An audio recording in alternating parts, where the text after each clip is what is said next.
a selection of pictures by the author, selected by Christopher Tolkien. I hope you enjoy looking through the book.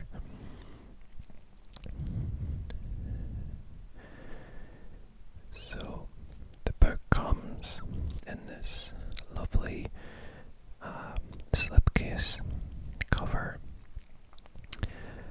with the dragon on the cover. This is the dragon Glaurung from the Silmarillion, and I believe this is him coming forth,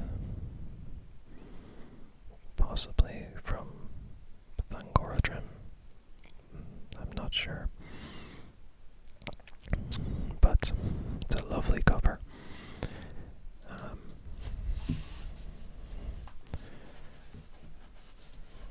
We've just a little bit of a blurb on the back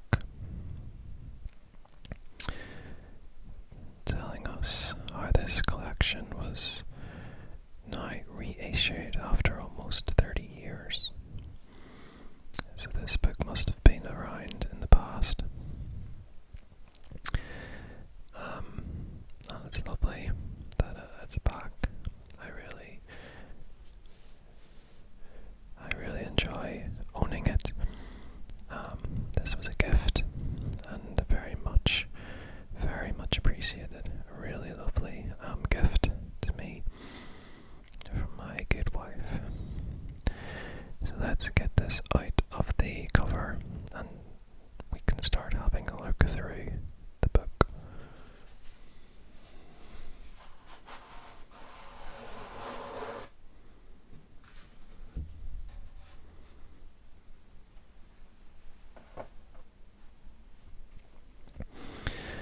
So this is the back of the hardcover. The dragon, presumably Smaug.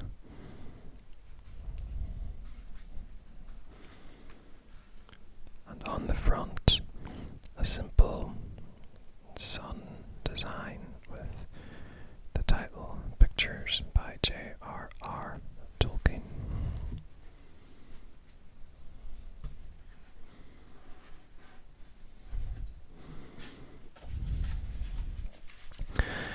Hopefully you can see them clearly enough. We have the title page. Oh, I suppose this is the title page proper, with already some designs, patterns. Pictures by JRR Tolkien. Selection and text by Christopher Tolkien.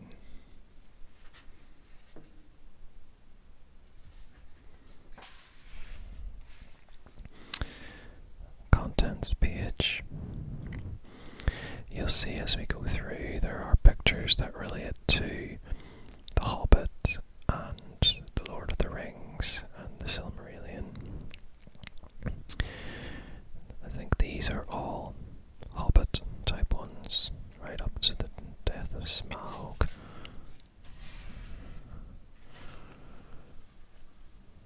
Then things that relate to The Lord of the Rings, like Old Man Willow, the Shelob, Moria, and then later on things that relate to the Silmarillion, like Nargothrond, Gondolin, and then some other things, which we'll see. So we have a foreword. Is that by Christopher Tolkien? It is. And it was from 1979.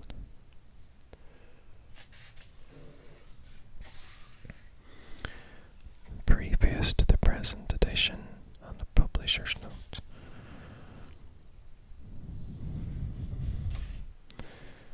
And a nice portrait of the author, and in this case, the artist. And the Tolkien rune, which I really like. I really like the design of that. So first of all, we have the hill, Hobbiton across the water,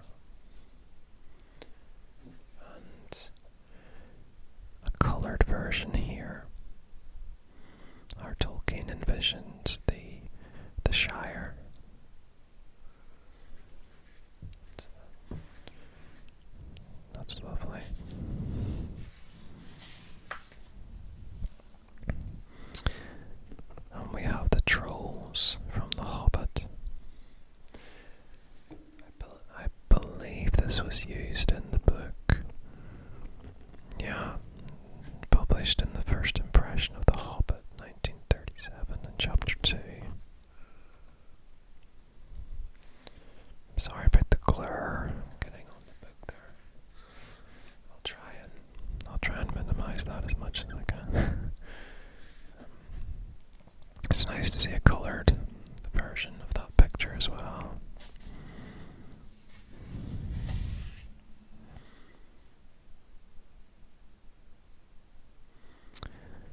And we have the 3 trolls are turned to stone when Gandalf tricks them, of course, and the sun comes up. Again in Hobbit, in kind of a black and white and a coloured version. You can see the dwarves here all tied up, and Bilbo hiding, and Gandalf.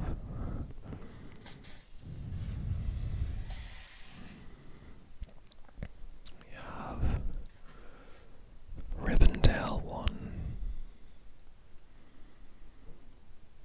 Unfinished crayon sketch.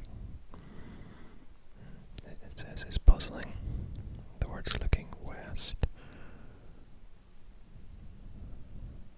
Maybe it doesn't quite make sense with the geography of the book, but it's interesting. Seeing the narrow valley of Rivendell.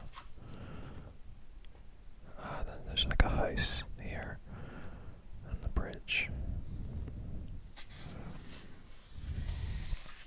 Rivendell 2. This looks much more detailed.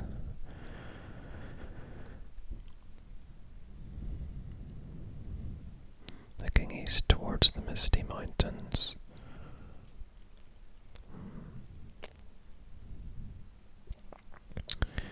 It's interesting seeing the early conceptions of these places.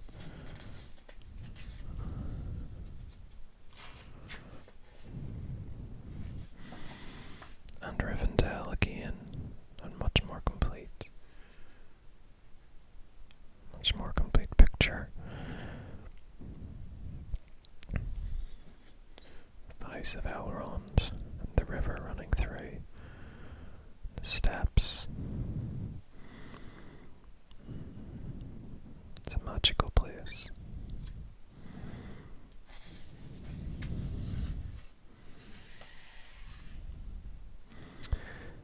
The mountain path.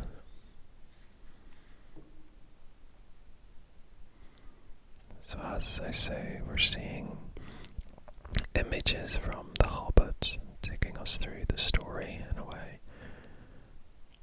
So this is the high pass where they crossed the mountains but encountered the goblins.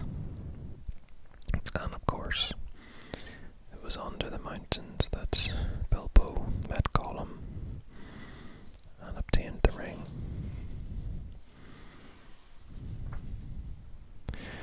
The Misty Mountains looking west from the Eyrie towards Goblin Gate.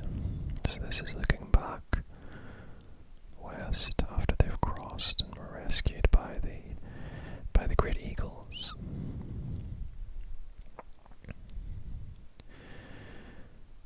It's an interesting style. Very jagged looking mountains.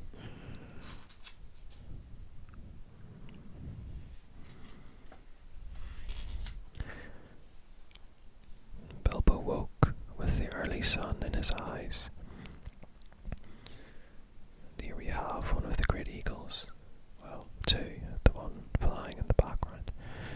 Oh, and here is Bilbo.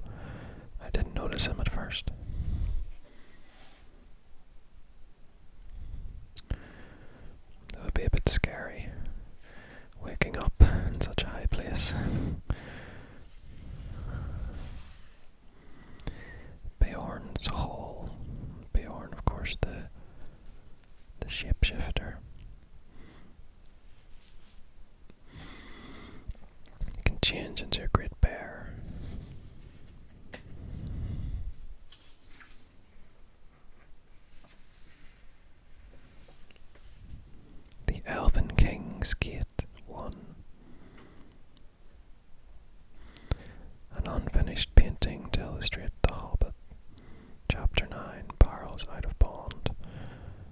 So this is the Woodland Realm, Thranduil's kingdom, where the Hobbit, well, where Bilbo and the dwarves were captured and escaped. The Elven King's Gate too, again in black and white and also in colour. That's a nice picture.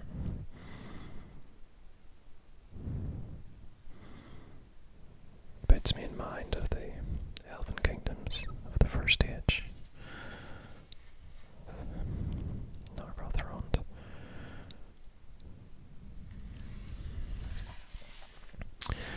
Bilbo comes to the huts of the Raft Elves.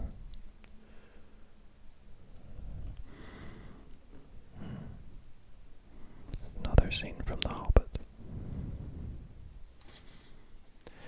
Bilbo comes to the huts of the Raft Elves too. So another image of Bilbo. This you can see escaping on the barrels.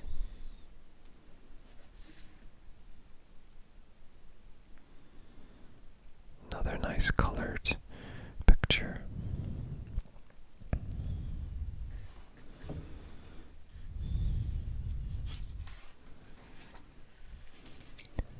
And Lake Tyne.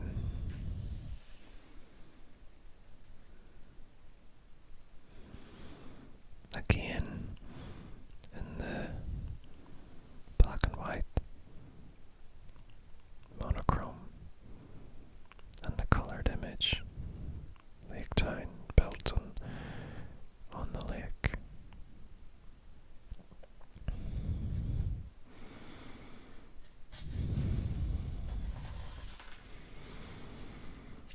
And then the Lonely Mountain.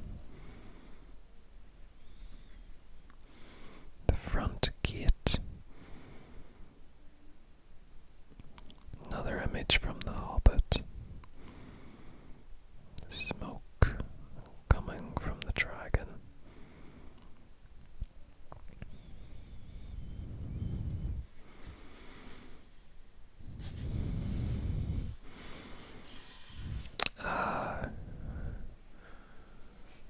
Conversation with Smaug. And I think this is I've seen this one before, I think. The dragon, Smaug on the treasure.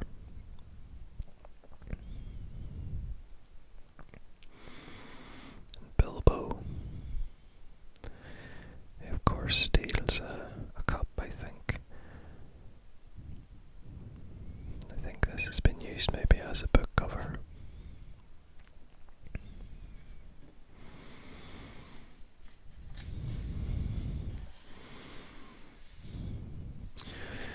And another image of the mountain, this time as Smaug. Smaug flies round the mountain. This painting of the Lonely Mountain, which shows the ruins of the town of Dale in the bend of the running river, was published in the JRR Tolkien calendar 1979.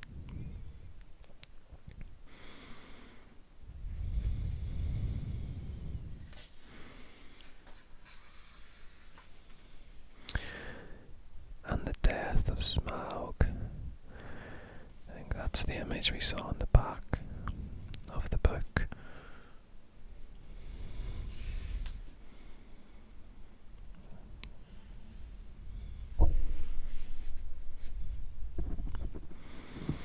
And the burning Lake Tyne, of course, after Smaug has attacked it with fire, destroyed it, and then was shot by Bard the bowman.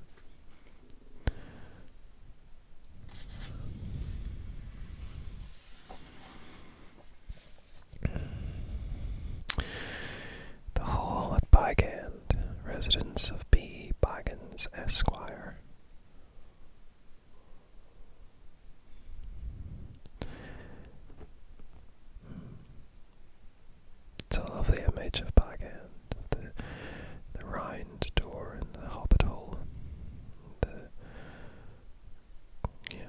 luxurious interior. Very nice. Old Man Willow. So we move on really to the Lord of the Rings now.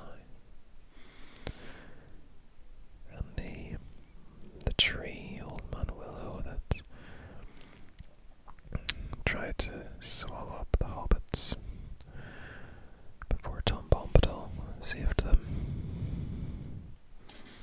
in the old forest. Now here's a well-known image. The doors of Durin, the Moria Gate.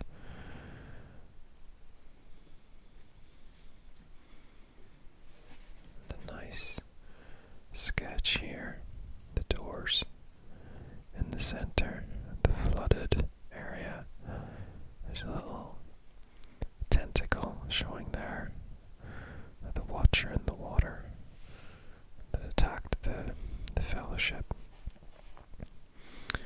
before they entered to the gates, before they had to speak friend and enter. Moria Gate. A different image of Moria.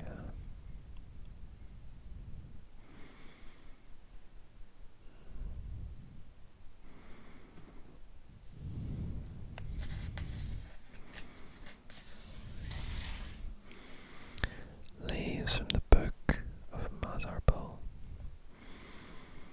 The Book of Mazarbul found by the Fellowship of the Ring in the chamber of Mazarbul in Moria recorded the fortunes of the people of Balin the Dwarf. I think these are included in Lord of the Rings, and this is the translation of the dwarven text here.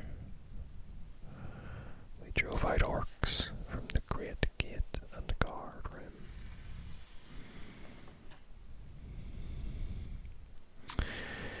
We hear drums, drums in the deep.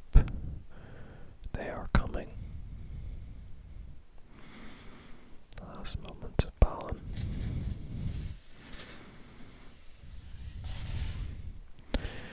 And after Lorien, the Fellowship passed. After Moria, the Fellowship passed to Lothlorien. This is Lothlorien, the forest of Lothlorien, in spring. Crayon drawing of the Malorn trees of Lothlorien. That's really lovely. It's one of those very magical places in the book. Helm's Deep and the Hornburg from the Two Towers. Where the great battle with the forces of Saruman occurred. Orthanc and Minas Tirith. The Tower of Orthanc, with its 4 rocky pinnacles, and Minas Tirith with its multiple layers or levels.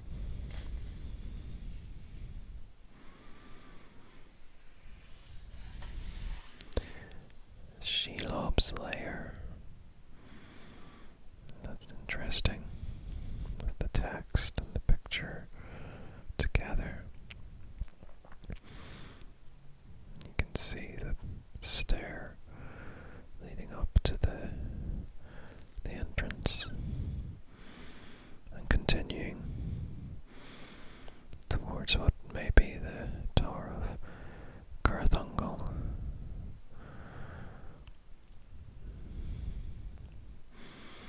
The spider's lair in the tunnel, the first stair and the second stair. I think this is an early draft, so it may have been changed. Dunharrow, the entrance to the Paths of the Dead, where Aragorn, Legolas and Gimli passed through and brought the army of the dead to aid against the forces of Sauron. Orodruin and Barad-dûr, Mount Doom and the Black Tower. Barad-dûr. It's very industrial looking, isn't it? With the blocks, stone blocks, and the fiery mountain in the background.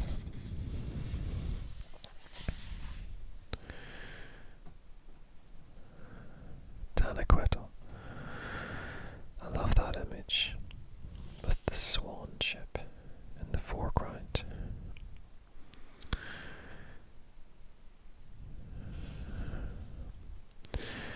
Tanaquetil, called also Oyolose. I may not be saying that right.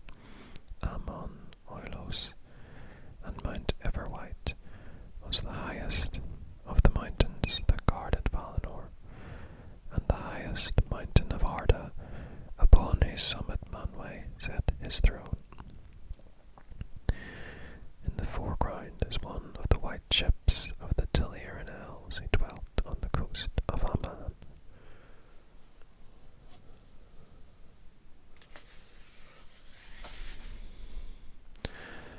Lake Mithrim from the Silmarillion.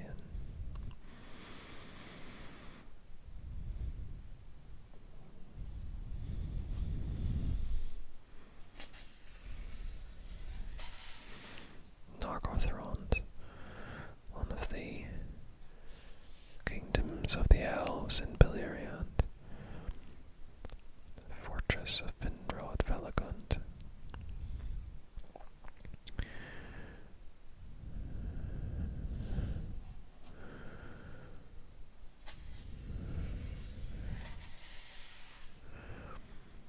Nargothrond too. You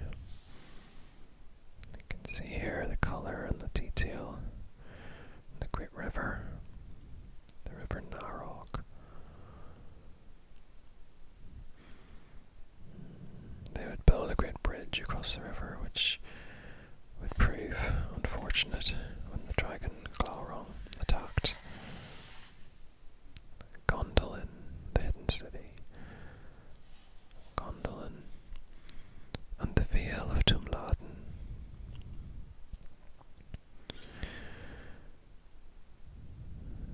The name Christhorn, seen in the penciled title Gondolin and the Vale of Tumladen. Here it says Christhorn. It means the eagle's cleft. It was afterwards changed to Cirith Thoranath, of the same meaning. Here Glorfindel fought with the Balrog. He ambushed those who'd fled from the sack of the city.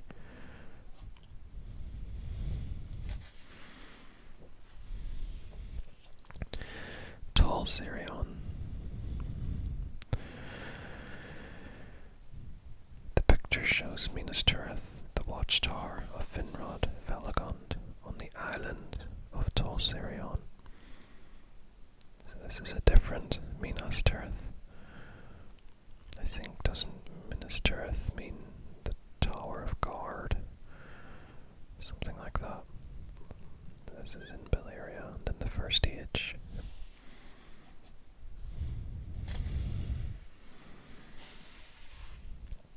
Mirkwood and Beleg finds Gwyndor in Tar Nufuan, entitled Fangorn Forest. Mirkwood.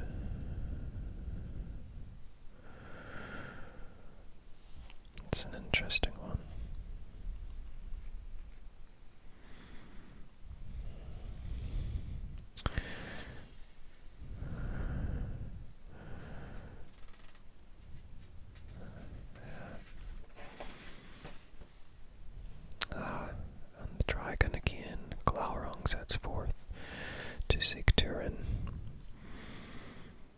Turin, of course, would eventually slay Glaurung, but only at the end of a tragic life, and he himself would die soon after.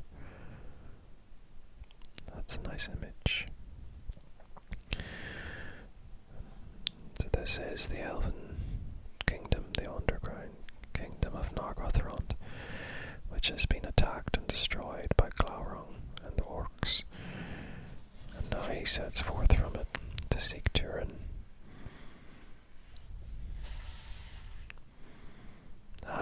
Something a bit more lighthearted.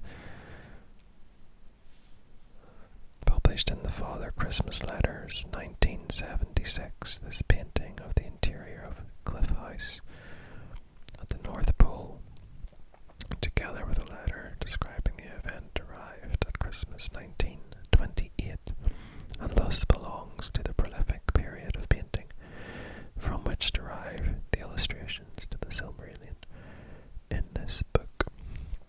So 1928, Christmas time. I have the Father Christmas Letters. I must read it sometime on this channel. 3 dragons. So I think we get in now to some little pictures, sketches, not complete landscapes. So these are from 1927 to 28, illustrating the paintings and drawings illustrating the Silmarillion. Or they date from the same period, sorry. Interesting.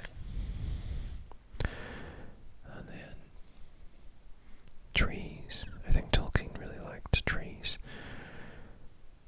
And these are some very wonderful images of trees.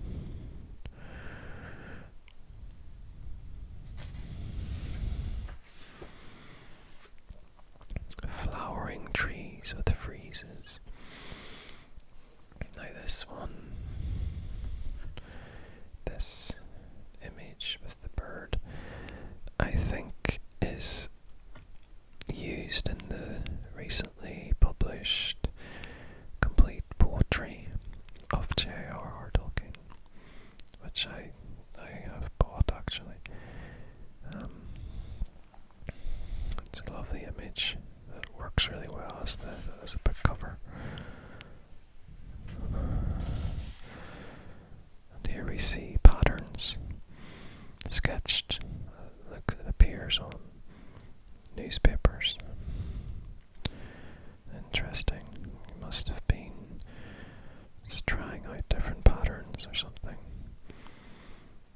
Very nice. And more patterns too. These designs, like those shown in number 43, date from the 1960s and were arranged thus for the JRR Tolkien calendar 1979. The sun there is the cover image for this book. We're coming near the end. Floral designs. I think this one also was used in the poetry book. It's actually 3 volumes. They've taken some of these for that.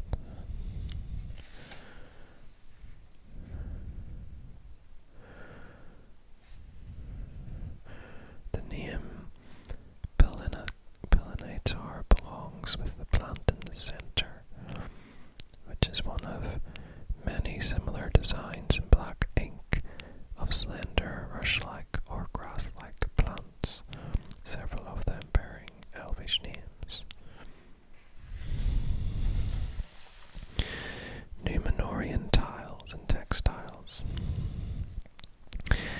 I think it speaks a little bit to the depth of imagination and creation that Tolkien put into his world, into Middle-earth, that he even designs things like, cultural artistic things like this that the peoples of that world would have created. In this case, the Numenorians. And some very beautiful designs.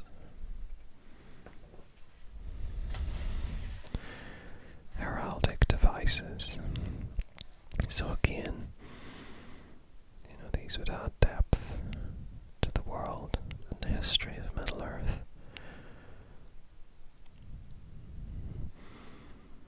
And I think that might bring us to the end with this, Elvish script. Well, we're close.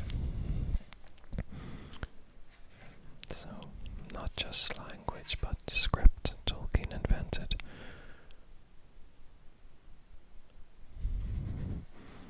It does amaze me.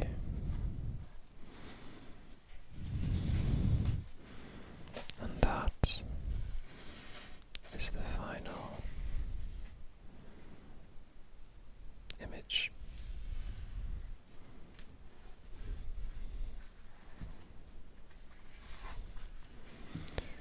And that was Pictures by JRR Tolkien. I hope you enjoyed that. It was a very simple video, a little different to what I've done before. Let me know what you think. I enjoyed doing it. And I hope you enjoyed those pictures, the artwork. And I hope you'll come back another